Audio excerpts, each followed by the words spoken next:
d'abord, je pense qu'il est recommandé par les religions révélées du livre que la solidarité reste une des valeurs vraiment fondamentales de notre société aussi. Parce qu'au Sénégal, tout le monde sait que c'est le pays de la teranga. Mais la teranga commence aussi par partager par ce qu'on a. Et Dieu m'a mise une fois sur le chemin de l'action sociale à travers ces messieurs qui sont à mes côtés, monsieur Cham qui est le chef de service départemental, monsieur Ndiaye qui est également le chef de service régional, ainsi que monsieur Sam qui est également à Bignona.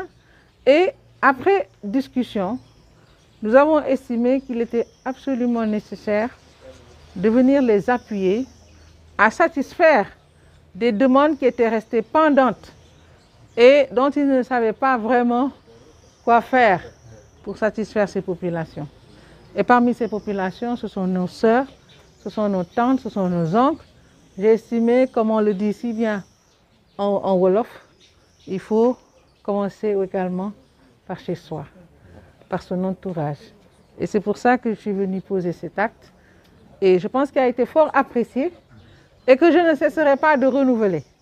Parce que je l'ai toujours fait, peut-être à travers d'autres structures. Mais là, en passant par l'action sociale véritablement, je pense que c'est le meilleur moyen de toucher les cibles qui doivent être bénéficiaires de ce genre d'action.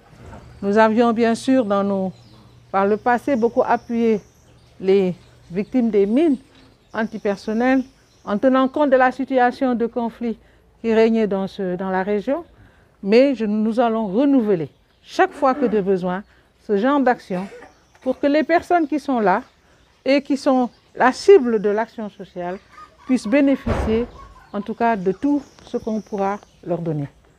Vous me donnez l'occasion de me prononcer sur quelque chose qui, depuis hier, m'a taraudé l'esprit. D'abord, remercier le chef de l'État pour cette appréciation positive qu'il a à l'endroit de l'institution à laquelle il m'a nommé.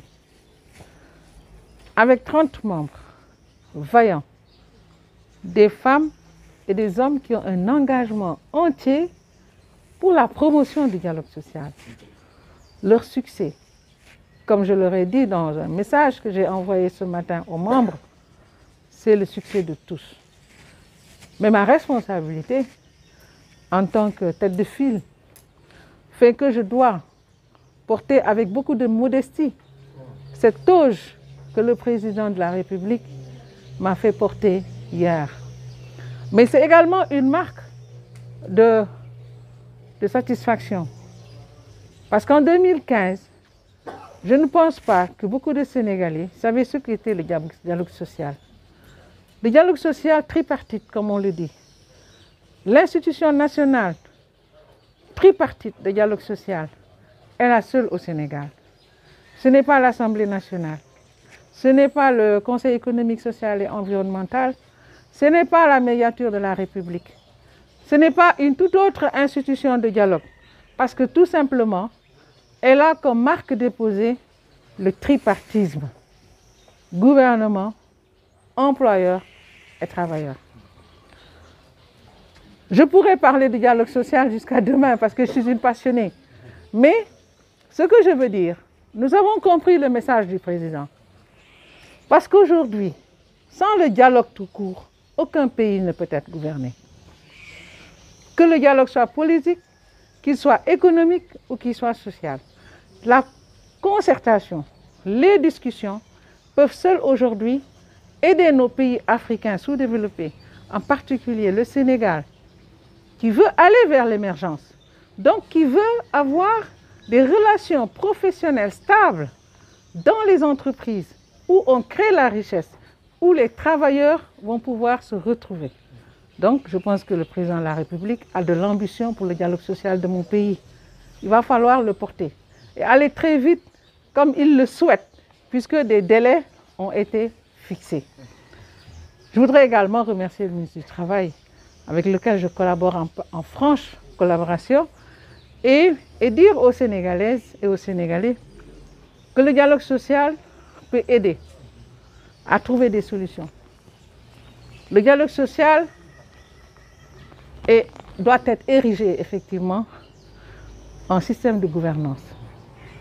Parce que, je vais me redire, tous les secteurs qu'il a cités sont des secteurs pourvoyeurs d'emploi. Aujourd'hui, on est en train de parler de la promotion de l'emploi, surtout de l'emploi jeune. Le président de la République a bien fait de rappeler que dans le secteur de l'agriculture, il faut enfin qu'on ait une convention collective. Parce que c'est un décret de 1958, je pense que je n'avais pas encore vu le jour, qui est actuellement en vigueur. Dans le secteur des mines, il faut moderniser ce qui est là, parce qu'aujourd'hui, nous avons beaucoup de zones, surtout les collectivités territoriales, où on a découvert des mines et où les communautés doivent profiter de l'existence de ces ressources dans leur sol. Nous sommes en train de parler du pétrole et du gaz. En 2023, il faut aller très vite, faire en sorte que le partage des ressources issues de l'exploitation du pétrole et du gaz puisse profiter à tout le monde, au peuple sénégalais. Donc le chef de l'État a vu, et j'étais fière quand il a cité les secteurs, parce qu'effectivement, ça fait partie des recommandations de ce rapport que nous avons remis le 30 avril au cours d'une cérémonie très solennelle. Donc merci pour la promotion du dialogue social, parce que vous êtes dans une région en crise. Il y a en Casamance toutes les potentialités. Le secteur de la pêche, pour lequel on va bientôt organiser des concertations.